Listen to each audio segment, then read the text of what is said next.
दोस्तों time is money. अगर आपने अपने वक्त को मैनेज करना नहीं सीखा ना, अगर आप वक्त के साथ नहीं चले तो वक्त आपको पीछे छोड़ देगा और इतना पीछे छोड़ देगा कि आप दोबारा वापसी कभी नहीं कर पाएंगे। टाइम को मैनेज करना one of the most crucial और मोस्ट इंपॉर्टेंट फैक्टर होता है हमारे काम के लिए। आपका बिजनेस हो उसके लिए, आपकी जॉब हो, अगर आप स्टूडेंट हो उसके लिए भी आपको लाइफ में टाइम को मैनेज करना आना चाहिए कि कैसे आप इफेक्टिवली टाइम को मैनेज करते हो और कैसे बेस्ट यानी कि optimum utilisation of your time कर पाते हो। ये बहुत इंपॉर्टेंट है क्योंकि एक बार जो वक्त गया वो वापस नहीं आता। हमसे कहा जाता है स्टार्टिंग से, बचपन से, कि वक्त यानी समय बहुत बलवान है और एक्चुअल में समय ही बलवान है। Your time is your money. जितना वेस्ट करोगे उतना पैसा भी आप खोते जाओगे। आज की इस वीडियो में मैं आपसे बात करने वाला हूँ कैसे आप 3 सिंपल से टिप्स के साथ अपने टाइम को ईजिली मैनेज कर सकते हो। अपने वर्क शेड्यूल के अंदर थोड़ा सा चेंज करके, अपने एटीट्यूड के अंदर थोड़ा सा चेंज करके आप अपने वक्त को कैसे अच्छे से मैनेज कर सकते हो ना, आज ये बात करने वाले हैं। मेरा नाम है किशन निगम। बिना किसी देरी के वीडियो को स्टार्ट करते हैं। दोस्तों हमारी पहली टिप होने वाली है जो आपको टाइम मैनेजमेंट में बहुत ज़्यादा हेल्प करने वाली है, वो है your work start on Sunday. इस बात को समझ लीजिए।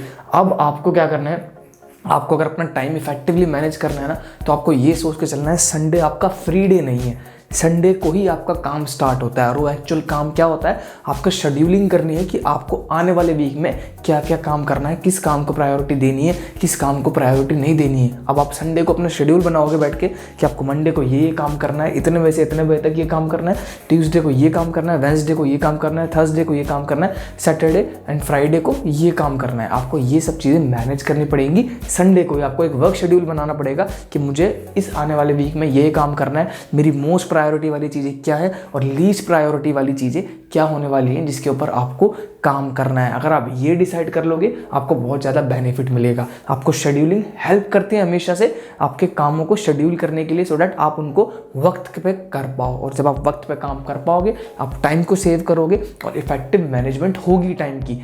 स्टार्टिंग के अंदर आपको प्रॉब्लम होगी क्योंकि आपकी हैबिट नहीं है शेड्यूल बनाने की, लेकिन धीरे धीरे वक्त के साथ आपको आदत पड़ जाएगी शेड्यूल बनाने की और संडे को भी आप अपना एक प्रोडक्टिव डे मान सकते हो क्योंकि आप उस दिन भी काम कर रहे हो तरीके से। शेड्यूलिंग कोई बहुत ज़्यादा मुश्किल काम नहीं है, बहुत आसान भी नहीं है। आपको स्टार्टिंग में दिक्कत आएगी कि आप अपने शेड्यूल के हिसाब से काम नहीं कर पाओगे, लेकिन वक्त के साथ धीरे धीरे आप उसके अंदर भी महारत हासिल कर सकते हो अगर आप काम करोगे। तो संडे को आपको फ्री डे बिल्कुल नहीं देखना, उसमें आपको अपना वर्क शेड्यूल बनाना है कि आपको आने वाले दिनों में क्या क्या काम करना है, किस स्पीड से काम करना है, किस काम को जल्दी करना है, किसको सबसे एंड में करना है। तो पहली टिप हमारी यही होगी इफेक्टिव टाइम मैनेजमेंट के लिए कि आपको संडे से अपनी लाइफ स्टार्ट करनी है। आपका काम संडे से स्टार्ट होता है। संडे फ्री डे नहीं है, संडे हॉलीडे नहीं है। Tip number 2, the art of saying no. जी दोस्तों बहुत ज़रूरी है, जिसके अंदर हम बहुत सारे लोग फेल हो जाते हैं आज की डेट में। आप हमें नो कहना नहीं आता। अब आप खुद सोचिए, जब आपको ना नहीं करना आएगा ना तो आप हर उस काम के अंदर हाँ कर दोगे, हर काम के अंदर इंडल्ज हो जाओगे जो आपकी शायद प्रायोरिटी में नहीं है या फिर आपकी लीस्ट प्रायोरिटी में। एग्जाम्पल दे के बात करता हूँ, आपको क्रिकेट खेलना बहुत अच्छा आता है, बहुत अच्छी बात है, आपको स्पोर्ट्स से जुड़ा होना चाहिए, लेकिन शायद आपके वर्क शेड्यूल के अंदर वो सबसे लीस्ट प्रायोरिटी पे हो। लेकिन आपसे किसी ने पूछा, आपके फ्रेंड ने, आपकी फैमिली में से, कि क्या आप क्रिकेट खेलने चलोगे हमारे साथ, और आपने तुरंत हाँ कर दी क्योंकि वो काम आपको पसंद है, आपका उसमें मन लग जाता है। लेकिन वो प्रायोरिटी में तो सबसे नीचे था और आपने उसको सबसे पहले कर लिया ना दिन में, तो आपका स्केड्यूल बिगड़ जाएगा। आप टाइम को मैनेज नहीं कर पाओगे। क्यों? क्योंकि जो एक्टिविटीज़ हमें लाइफ में पसंद होती हैं उनके अंदर हम इतना इंडल्ज हो जाते हैं, इस तरीके से लग जाते हैं कि हम टाइम का हमें पता ही नहीं लगता कि हम क्या कर रहे हैं और हमें इस टाइम क्या करना चाहिए था एक्चुअल में। तो आपको इससे बचना है। आर्ट ऑफ सेइंग नो बहुत ज़रूरी है। कोई चीज़ आपको पसंद नहीं है आप ना कीजिए, पसंद है तब भी आपको पता होना चाहिए कि आपकी प्रायोरिटी पे वो है या नहीं है। अगर प्रायोरिटी पे नहीं है तो मना कीजिए कि आप अभी उस काम के अंदर नहीं लग सकते, आपको कुछ और काम करना है। अगर आप ये कहना नहीं सीख पाए तो आप काम मैनेज नहीं कर पाओगे। क्यों? आप वक्त को मैनेज नहीं इसलिए कर पाओगे क्योंकि आपको बहुत सारे ऐसे अपॉर्चुनिटी मिलेंगी, मौके मिलेंगे जब आप अपना टाइम वेस्ट कर रहे होगे और आप ना नहीं कर पाओगे। और जब आप ना नहीं कर पाओगे तो आप अपने वक्त को वेस्ट करोगे उन कामों के लिए जो आपके लिए रिक्वायर्ड नहीं है, जिसकी रिक्वायरमेंट आपको आज नहीं होने वाली है। तो आपको इन चीज़ों से बिल्कुल बचना है दोस्तों।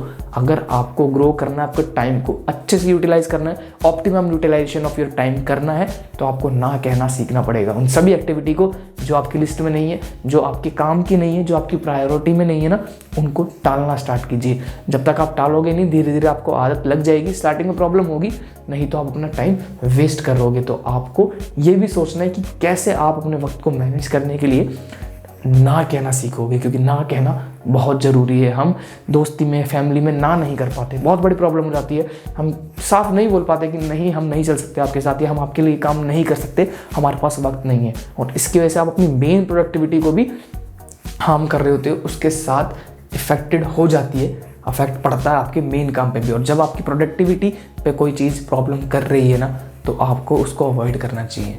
प्रोडक्टिविटी सबसे इंपॉर्टेंट है, वही काम कर रहे हो, वो आपको ग्रोथ दे रहा है और आप उसी के साथ नाइंसाफ़ी कर रहे हो, तो वो चीज़ बहुत गलत है। तो दूसरी टिप के अंदर आपको क्या करना है, आपको आर्ट ऑफ सेइंग नो सीखनी है। तीसरी और लास्ट और सबसे आसान टिप होने वाली है, do not work harder all the time. जी दोस्तों, आप इस बात को समझिए। एक सर्वे है जो यूँ कहता है कि अगर आप ज़्यादा काम करते हो, इसका मतलब ये नहीं है कि आपकी प्रोडक्टिविटी इन्हेंस होगी, उल्टा डिक्रीज हो जाती है। आपकी प्रोडक्टिविटी में डिक्रीमेंट आती है अगर आप बहुत ज़्यादा काम करते हो। हार्ड वर्क में और बहुत ज़्यादा काम करने में एक बहुत बड़ा डिफरेंस होता है। अब आप काम सारा दिन कर रहे हो, उससे मैटर नहीं है। अगर आप 2 घंटे क्वालिटी वर्क कर रहे हो, वो मैटर ज़्यादा करता है। तो आपको ये देखना है कि आप जितनी भी देर काम करो, मन से करो, अच्छे से करो, वो काम बहुत ज़रूरी है। उससे आपका टाइम भी सेव होगा। अब आप एक काम में वक्त की रिक्वायरमेंट सिर्फ 1 घंटे की थी और आपने उसमें 6 घंटे दे दिए अपने, तो वो काम किसी भी काम का नहीं है, उसकी कोई वैल्यू नहीं होने वाली। क्यों? क्योंकि उसमें जो actual amount of time invest होना चाहिए था,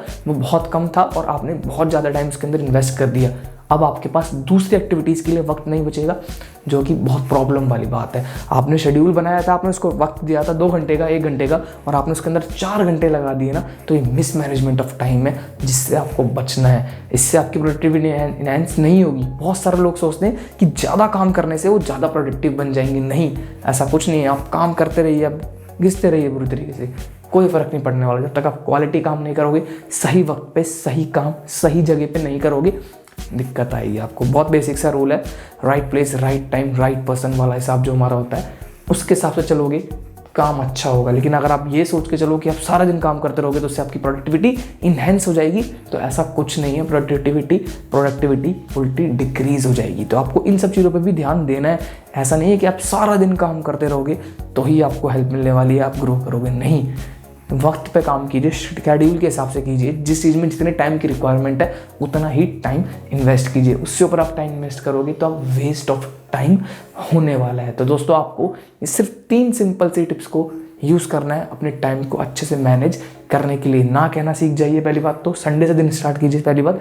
दूसरा, फिर आर्ट ऑफ सेइंग नो, इसको सीख जाइए। तीसरा, ज़्यादा काम करने से मतलब नहीं है, क्वालिटी टाइम सही वक्त पे अपने शेड्यूल के हिसाब करने से मतलब है, उससे आपको बेनिफिट मिल सकता है। जी दोस्तों, अगर हमारी वीडियो अच्छी लगी है तो प्लीज़ वीडियो को लाइक कर दो, वीडियो को शेयर कर दो, वीडियो पर कमेंट कर दो, चैनल को सब्सक्राइब कर दो, बेल आइकन प्रेस कर दो। Thank you so much. Hare Krishna.